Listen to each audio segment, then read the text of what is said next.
In the vast ocean of stars, there is one, so close and yet so impossibly far. A faint red glow in the night sky, hiding a world that could change everything we believe about the universe. Just 4 light-years away lies Proxima Centauri b. Is this the closest home for alien life or the deadliest trap in the cosmos? In August 2016, astronomers noticed something unusual. A tiny wobble in the light of Proxima Centauri. A wobble so faint it took years of measurements to confirm. And from that wobble came a discovery. A planet, similar in size to Earth, orbiting its star in just 11 days. And most shocking of all, it lay in the habitable zone. But what does habitable even mean? It means the possibility of liquid water, the possibility of oceans, the possibility of life. For the first time, humanity had found a planet that might not just resemble Earth, but could one day be explored. Yet Proxima Centauri b is no paradise. Its star is nothing like our sun. Proxima Centauri is a red dwarf, small, dim, ancient, but unpredictable. It blasts deadly radiation in violent flares powerful enough to strip away an atmosphere, to boil oceans dry, to sterilize a world in seconds. And so the question becomes, does Proxima Centauri b even have an atmosphere left? Without one, the surface would freeze at -40. With one, it could be as warm as a summer's day on Earth. This is the razor's edge between a frozen wasteland and a cradle of life. On Earth, we study exoplanet atmospheres with a tool called transit spectroscopy. When a planet passes in front of its star, starlight bends through the atmosphere, revealing the gases within. But Proxima Centauri b does not transit. It never aligns. Its skies remain hidden, a secret we cannot yet read. And then comes the strangest twist of all. This planet is tidally locked. Just as our moon always shows the same face to Earth, Proxima b is locked in a gravitational dance with its star. The immense pull of Proxima Centauri has arrested its rotation, forcing one hemisphere into permanent day and the other into an eternal night. This single fact radically redefines the very concept of a habitable world, creating a planet of the most extreme contrasts imaginable. One side, forever scorched in blazing daylight. Here, the red sun never sets. It hangs motionless in the sky, baking the surface to temperatures that could melt lead. Any ancient oceans would have boiled away eons ago, leaving behind a cracked, sterile desert. This hemisphere is a radiation-blasted wasteland, relentlessly pummeled by the star's volatile flares. It is a vision of hell, a place where the building blocks of life would be utterly annihilated, the other trapped in endless night. This is a realm of absolute cold, a cryogenic desert where temperatures plummet to hundreds of degrees below zero.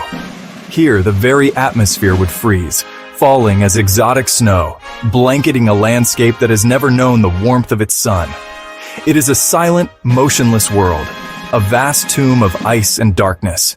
But between these two impossible extremes lies a twilight world. A narrow strip of perpetual dawn or dusk wrapping around the planet like a ribbon of hope. This is the Terminator Zone.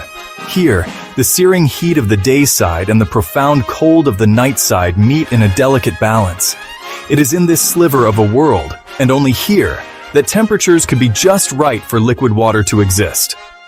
Powerful, planet-circling winds, driven by the extreme temperature difference, would constantly circulate the atmosphere, potentially moderating the climate and preventing it from freezing or boiling away.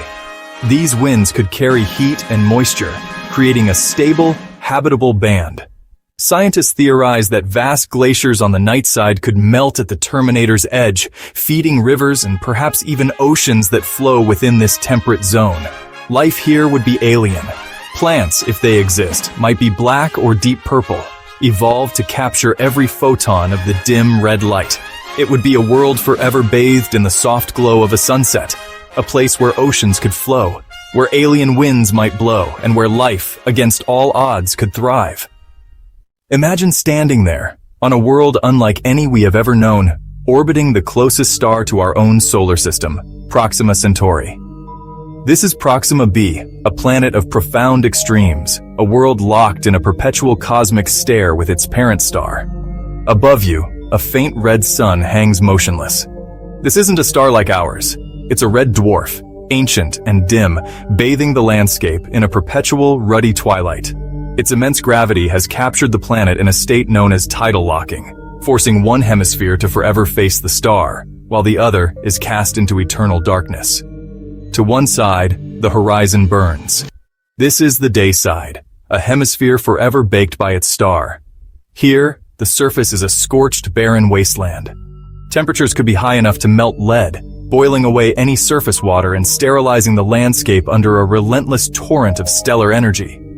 To the other, endless darkness. This is the far side, a hemisphere plunged into an eternal, cryogenic night. Without the star's warmth, temperatures plummet to unimaginable lows, freezing any atmosphere into ice on the surface. It is a realm of absolute cold and silence, a vast continent of darkness untouched by a single ray of light, and in between, the strange glow of permanent dusk. This is the Terminator line, a narrow, temperate ribbon of land separating the burning day from the frozen night. Here, in this zone of perpetual twilight, conditions might be just right. It's a world within a world, where the star hovers eternally at the horizon, and temperatures could potentially allow for the most crucial ingredient for life: liquid water. But even in this Goldilocks band, survival would be a constant battle. Proxima Centauri is a volatile star, prone to violent flares that could lash the planet with high-energy radiation, potentially stripping away its atmosphere and making the surface uninhabitable. What creatures could evolve in such a land? Life here would need to be incredibly resilient. Photosynthesis would have to adapt to the low-light, infrared-heavy spectrum of a red dwarf. Plants might be black or deep purple to absorb every possible photon of energy. What forms of life might adapt to a sky that never changes? Perhaps creatures with no concept of day or night, their entire existence governed by the constant howling winds that would likely rage from the hot side to the cold. Or perhaps life's best chance is to hide, thriving deep beneath the surface, or in the depths of those hypothetical oceans, shielded from the star's fury. This is the tantalizing, challenging puzzle of Proxima b. But survival here is not simple. Without a magnetic field, cosmic radiation would rain down endlessly. Any life would have to hide underground, or beneath thick oceans. Perhaps there are creatures in the dark seas of Proxima Centauri b, eyes glowing faintly, swimming in silence. Or maybe, the planet is dead, a barren rock where nothing ever stirred. And yet, despite all the challenges, all the brutal realities of its environment, Proxima Centauri b refuses to let go of our imagination. The reason is simple and profoundly compelling. It is close. Not just close in the abstract astronomical sense, but tantalizingly within reach on a human timescale. To grasp the scale of this, consider our fastest probes to date. With conventional rocket technology, a journey to our nearest stellar neighbor would take tens of thousands of years. An odyssey far beyond a single human lifetime, a mission for generations yet unborn. The immense gulf of interstellar space has always been the ultimate barrier, the final frontier we could see, but never touch. But what if we change the rules of space travel entirely? This is the audacious goal of projects like Breakthrough Starshot. The concept is a breathtaking leap of engineering and imagination. It abandons the idea of carrying massive amounts of fuel. Instead, it proposes launching a fleet of thousands of tiny, gram-scale robotic probes, each one a fully functional spacecraft on a chip. These nanocraft would be attached to ultra-thin, meter-wide light sails. From Earth, a colossal 100-gigawatt ground-based laser array, a light beamer, would focus its immense power onto these sails. The sheer pressure of the photons would accelerate the tiny probes from 0 to 20% of the speed of light in a matter of minutes. A velocity of over 100 million miles per hour.